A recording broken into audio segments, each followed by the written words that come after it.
తిరుపతి జిల్లా చంద్రగిరి నియోజకవర్గంలో టీడీపీ నేతలు విధ్వంసకాండ కొనసాగుతోంది. చంద్రగిరి పంచాయతీ పరిధి జామండ్ల వీధిలో ఉన్న రామాలయానికి చెందిన స్థలంలో షాపింగ్ కాంప్లెక్స్ ను కూల్చివేశారు. వైఎస్ఆర్ కాంగ్రెస్ పార్టీ అధికారంలో ఉండగా నిర్మించిందనే అక్కసుతోనే షాపులను ధ్వంసం చేశారంటూ బాధితులు ఆగ్రహం వ్యక్తం చేస్తున్నారు. చంద్రగిరి జామండ్ల వీధిలో ధ్వంసం చేసిన షాపింగ్ కాంప్లెక్స్ దగ్గర నుంచి మరింత సమాచారం మా ప్రతినిధి విజయమూర్తి అందిస్తారు. జిల్లా చంద్రగిరి నియోజకవర్గంలో టీడీపీ విధ్వంసకాండ కొనసాగుతోంది. చంద్రగిరి పంచాయతీ పరిధిలో ఉన్నటువంటి జమాండ్ల వీధి వద్ద ఒక ఆలయానికి సంబంధించినటువంటి షాపింగ్ కాంప్లెక్స్ 3 షాపులు అద్దెకిచ్చి నిర్వహణ చేస్తూ ఉన్నారు. ఈ నేపథ్యంలోనే ఒక్కసారిగా నిన్న టీడీపీకి సంబంధించినటువంటి నాయకులు పెద్ద ఎత్తున ప్రొక్లైనర్ తీసుకువచ్చి ఈ యొక్క 3 షాపింగ్ కాంప్లెక్స్ లో ఉన్నటువంటి 3 షాపులను కూడా ధ్వంసం చేశారు. ప్రస్తుతం మనం చూస్తూ ఉన్నాం. అసలు ఏం జరిగిందమ్మా, ఎందుకు కోల్చాల్సి వచ్చింది ఈ షాపింగ్ కాంప్లెక్స్? మాకు షాపులు హ్యాండ్ ఓవర్ చేయమన్నారు. మేము చేసినాం టీడీపీ వాళ్ళకి. హ్యాండ్ ఓవర్ చేసి నెల అవుతా ఉంది. నెల అయిన తర్వాత వీళ్ళు మళ్ళా పడగొట్టాలన్నారు. ఎందుకు పడగొడతారు? మీకు హ్యాండ్ ఓవర్ చేసినాం కదా, గుడి అన్ని మేము చూసుకుంటా అన్నప్పుడు మీరు చూసుకోండి అని మేము వదిలేసినాం కదా. మీరు చూసుకోండి, మీరు దీపం పెట్టండి, మీరు అన్ని చేయండి సేవలు, మేము కూడా వద్దాం లేదు, అన్ని చేశాననేసి మళ్ళా వెనక్కి వచ్చేసి కొట్టించాలన్నారు. పోయిన ఆదివారం కొట్టించాలన్నారు. మేము అడ్డుపడినాం. అందరం అడ్డుపడి అందరూ ఇదేనేసే గుదికి ఇదిలో వాళ్ళంతా కూర్చున్న గుదికి వెనక పోసినారు. నిన్న 4 గంటలకి మేము ఊరు లేని టైంలో వచ్చి వాళ్ళు పడగొట్టేసినారు టీడీపీ వాళ్ళు.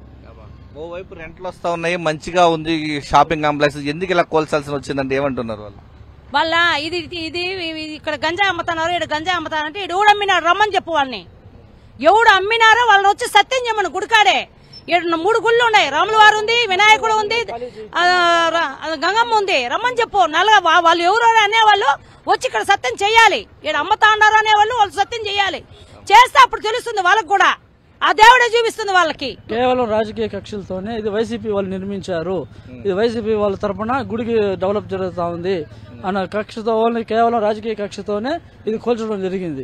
ఈ గ్రామస్తులు అందరూ కలిపి ఇక్కడ అందరూ చందాలు వేసుకొని నిర్మించుకొని దానికి వచ్చే ఆదాయాన్ని గుడికి ఏ కార్యక్రమాలు కానీ, వినాయక చవితులు కానీ, జాతరలు కానీ, శ్రీరామనవమి కానీ, హనుమాన్ జయంతి కానీ అన్ని మేము చేసుకుంటూ వస్తున్నాం. వాళ్ళు ఏ రోజు ఒక 10 రూపాయలు చందా ఇచ్చింది లేదు, ఇక్కడ వచ్చి పని చేసింది లేదు, ఏది కూడా ఇక్కడ లేదనమాట. కోల్చడం ద్వారా ఈరోజు పైశాచిక ఆనందం పొందుతున్నారు, ఏ విధంగా చూడాలి? అవునండి, ఈరోజు ఆల్రెడీ మేము ఒక షాప్ అయితే రెంట్కి ఇచ్చున్నారు. ఇది గుడి డెవలప్మెంట్ కోసము ఉపయోగిస్తున్నారు ఈ డబ్బులు అనేటివి. కేవలం వైసీపీ నాయకులు దీన్ని నిర్మించారు, వాళ్ళ చేతుల మీద ఈ గుడి డెవలప్మెంట్ అనేది జరుగుతుందని కక్షపూర్వకంగా టీడీపీ నాయకులు కొంతమంది అడిగారు. కొంచెం మధ్యస్థాలు పెట్టుకుని మేము వాళ్ళకి హ్యాండ్ ఓవర్ చేయడం కూడా జరిగింది. ఎవరైతే ఇదిలో ఎవరైనా డెవలప్ చేయడమే కావాలి, పూజలు పునస్కారాలే జరగాలనేసి మేము వాళ్ళకి హ్యాండ్ ఓవర్ చేయడం జరిగింది. కానీ ఈరోజు అంటే వాళ్ళు నిర్మించినవి ఏవి ఉండకూడదు అని చెప్పేసి కక్షపూర్వకంగా రాజకీయ కక్షతో ఈరోజు కూల్చేయడం అనేది జరిగింది. ఇది రాజకీయాలకి నిజంగా మీ భూస్థాపితం చేయడానికి నిజంగా మీ రాజకీయం అనేది అంటే భూస్థాపితం అయిపోవడానికి ఇదే తొలిమెట్టు. రాముల వారు ఉన్నారు, గంగమ్మ తల్లి ఉంది, వినాయకుడు ఉన్నారు. ఏమండి, ఈ జమండ్ల వీధి డెవలప్మెంట్ ని ఓర్చుకోలేక కక్షపూర్వకంతోనే ఇది చేయడం జరిగింది. ఎమ్మెల్యే గారు వస్తారో ఇంకెవరు వస్తారో మాకు తెలియదు.